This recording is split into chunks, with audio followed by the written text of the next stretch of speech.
Hi, Tom from Blue Tinted Glasses here. Well, I don't know where to start on that one, be honest with you. Another difficult afternoon being a Leicester fan at the moment. Let's put it right.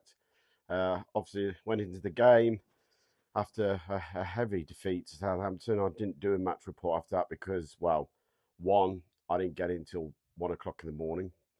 Two, I was so pissed off and angry after that performance, I didn't even want to go into a video or do anything about it. Three, weren't really much to talk about because it was Leicester just getting battered. Obviously, big game today was home. As Martin said, he was looking for a reaction from the players, and well, he didn't get one. He didn't get one. Obviously, the team news came out. Begovic in goal, Ricardo, Faz, Vestergaard and Thomas. Thomas come back in after his one-match suspension. Ricardo came back in for Hamza Chowdhury. In midfield, it was good to see Jordan James playing as 6 or an 8 with Harry Winks. Bobby Reid as the 10. Daka as a striker with Mabadidi and Abdul on the wings. And I was quite happy with that. And I think that probably is up there with one of the strongest teams we could have picked.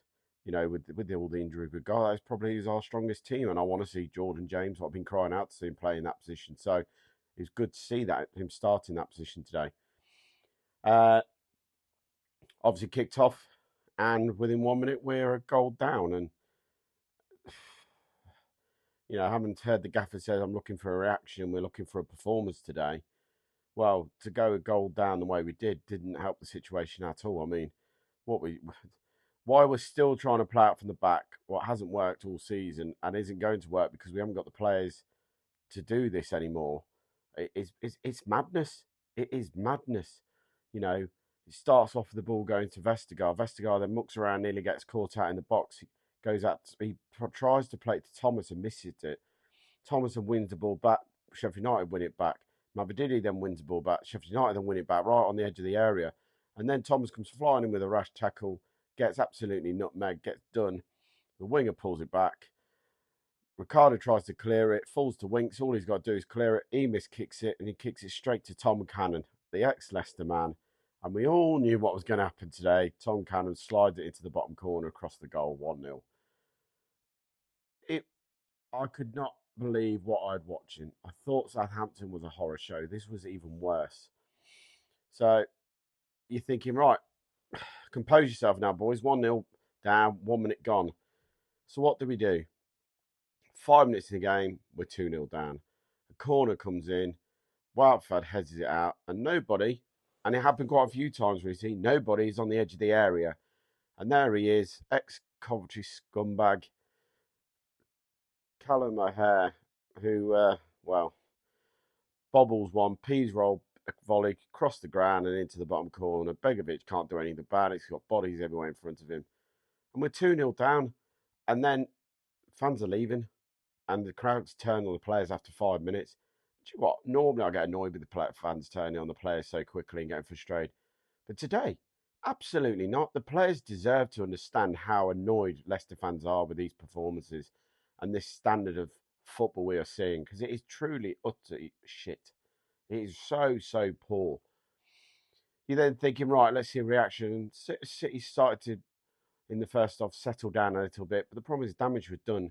Leicester's best chance, I think, was 18 minutes. A ball came in from Thomas. Bobby Reid headed it, but there was no power on it. It went straight to the goalkeeper. And then you're thinking, right, don't do anything stupid. Chill out. No, what do? We give them another goal before half time. Another corner comes in. Another corner's headed away. Another bloke stands on the edge area that takes a chance. And wow, not even takes a chance. It's a hell of a finish. It's a hell of a volley. It's a great goal in some ways, but it's so annoying because the header out of his paw. Again, no one's man marking them. I said we'd talk on the way back, and I was saying football's an easy game. Corners, man mark, one man, one person. And I say for many years, for me, why Leicester make life so much difficult itself when you've got players like Abdul and you've got Daka, why are we bringing them back? Leave them on the halfway line.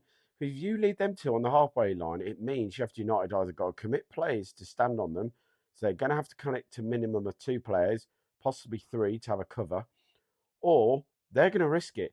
And if they risk it and they muck it up, Leicester are through. I don't get why everyone has to put every man in the box because it does nothing for us defensively because we're still conceding goals. Half time 3-0. What more can you say? I don't know what you can really.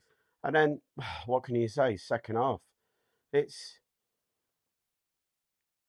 it's really mind blowing sometimes because how you can put in such a poor performance with no hunger, no desire, no commitment, no energy, no drive, no care about what they were doing, and then put in a performance like you did. I mean, don't get me wrong, Sheffield United sat back to quite a bit, and I don't blame Wilder. You're 3 goals up, you're home in some ways. Obviously, changes came at half time. IU came on for Daka. Uh, Sumari came on for Winks, and Skip, who came on for Wout Faz. And in fairness, probably had his best game in a Leicester shirt as centre half for Leicester City, a defensive midfielder. For me, up there with James for man of the match in some ways. His performance in the second half was second to none. Really played well as a centre half. Not his usual position, but did a tidy job there. So fair play to Oliver Skip. He takes a lot of stick. And I understand the fans' frustration because he costs a lot of money for what we paid for him. But you know what, today, at least he rolled his sleeves up and he went out there and had a fight for us. And he really got stuck in. Second half, frustration. Like you say, different, completely different. There was a hunger there. There was a desire. There was a bit of fight to actually try and turn this game around. And obviously, Leicester get the goal back. It's a delicious ball to the back post. I mean, any winger to winger, you're loving that right on the back post. And I didn't think it went in to start with. Mavridini runs around, heads it into the net. You're obviously thinking, right, get another goal early. But, and this was for me the but part of the game. This was where Sheffield United and a very good manager for Sheffield United, Chris Wilder, knows football. He can see we are under the cosh. They are under the cosh. He knows Leicester have got the momentum. Leicester are on top. Leicester are pushing forward, every minute of this game in the second half. What does he do? He makes substitutions at the right point to try and stop the momentum.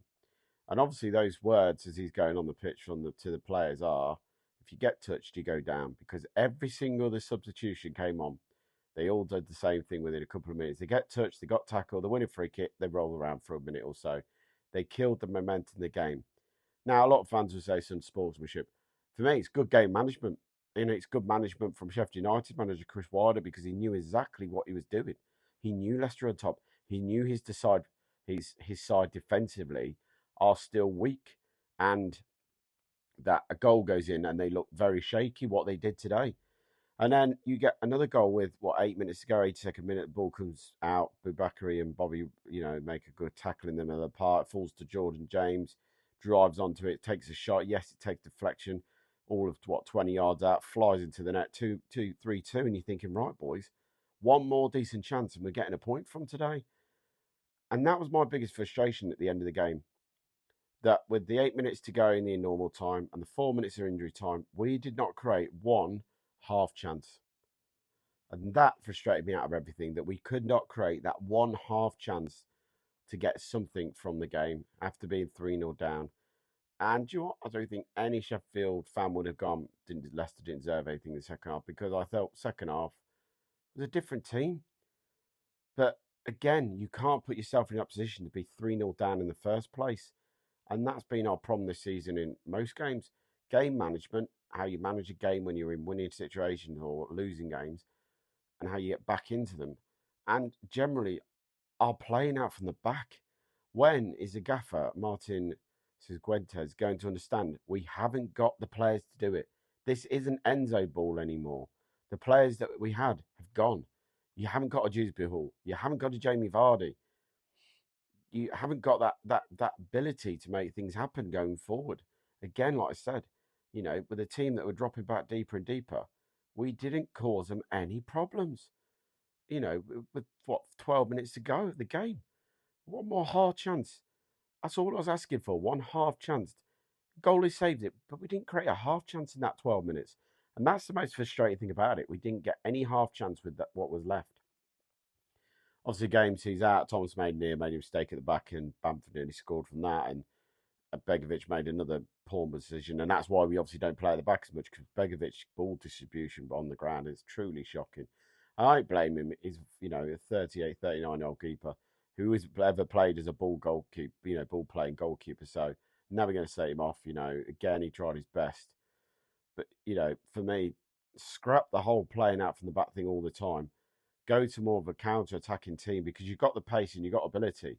And what frustrates me, boys, Abdul and Mavadini get the ball wide and then stop and we go backwards every time when there's an attack on.